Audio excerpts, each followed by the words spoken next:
महीने की 1 तारीख को सैलरी आती है और 10 तारीख को अकाउंट खाली। क्या आपके भी साथ ऐसा हो रहा है? अगर हाँ, तो आप अकेले नहीं हैं। 2026 में भारत का मिडिल क्लास एक साइलेंट क्राइसिस से गुजर रहा है, जहां सैलरी का इंक्रीमेंट तो 8 से 10% का है, जबकि घर का खर्च 20% की स्पीड से बढ़ रहा है।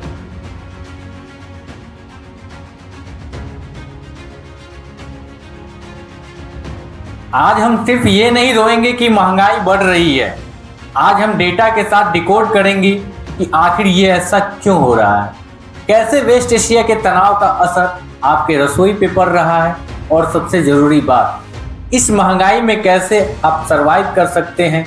इस वीडियो के लास्ट तक रहिएगा और देखिएगा, क्योंकि मैंने इस वीडियो में मिडिल क्लास के लिए सर्वाइवल गाइड शेयर की है।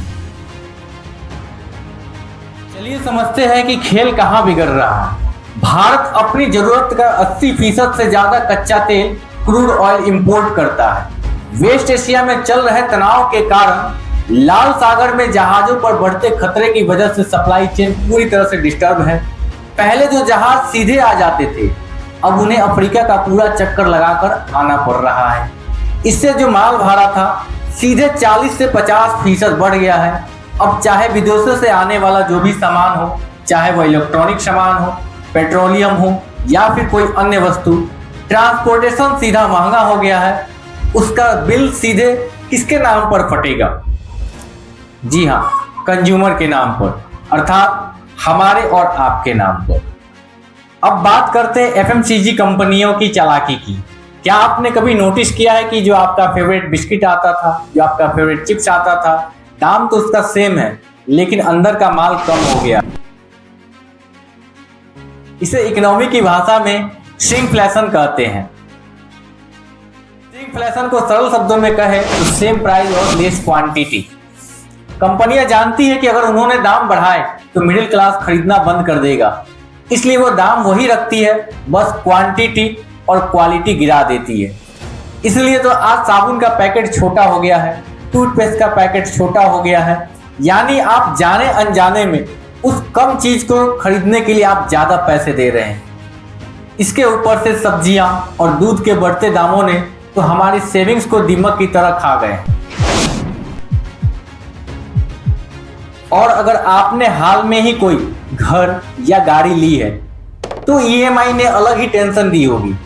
ग्लोबल इन्फ्लेशन को कंट्रोल करने के लिए सेंट्रल बैंक्स इंटरेस्ट रेट को कम करने से कतरा रहे हैं, जिसका सीधा मतलब यह हुआ कि जो ईएमआई पिछले कुछ सालों में बढ़ी थी वह नीचे आने का नाम ही नहीं ले रही। मिडिल क्लास को अपना आधा पैसा तो टैक्स में दे देता है और बचा हुआ पैसा ईएमआई में भरता है। अब सवाल है कि हम करें तो क्या करें। सरकार और ग्लोबल पॉलिसीज तो हमारे कंट्रोल में नहीं है, लेकिन हमारे पर्सनल फाइनेंस तो हमारे कंट्रोल में है। 2026 में मिडिल क्लास को ये 3 रूल्स अपनाने से उसे डूबने से बचाएंगे। पहला, अपने फोन में देखिए ओटीटी, जिम्स, कोई भी प्रीमियम ऐप्स है जिसको सब्सक्रिप्शन आपने ले रखा है और उसका आप यूज नहीं करते हैं, तो आज तुरंत ही उन्हें कैंसिल करें। ये छोटे छोटे लीकेज आपको हजारों रुपए के स्कैम से बचा सकते हैं। अगर आप अपना पैसा सिर्फ सेविंग अकाउंट्स में रखे हैं, जहां 3 से 4% ही रिटर्न आपको मिलता है, तो आप हर दिन गरीब हो रहे हैं, क्योंकि महंगाई दर उससे कहीं ज्यादा है। इंडेक्स फंड्स या गोल्ड बॉन्ड्स के बारे में सीखें और वहां पैसा लगाएं। एक इनकम सोर्स के भरोसे रहना अब सबसे बड़ा रिस्क है।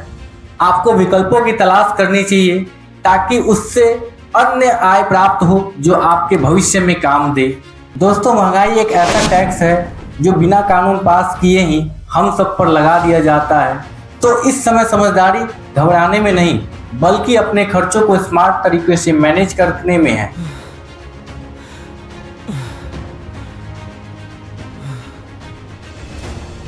क्या आपने भी हाल ही में किसी ऐसे चीज के दाम में भारी उछाल देखा है जिससे आपका बजट बिगड़ गया हो?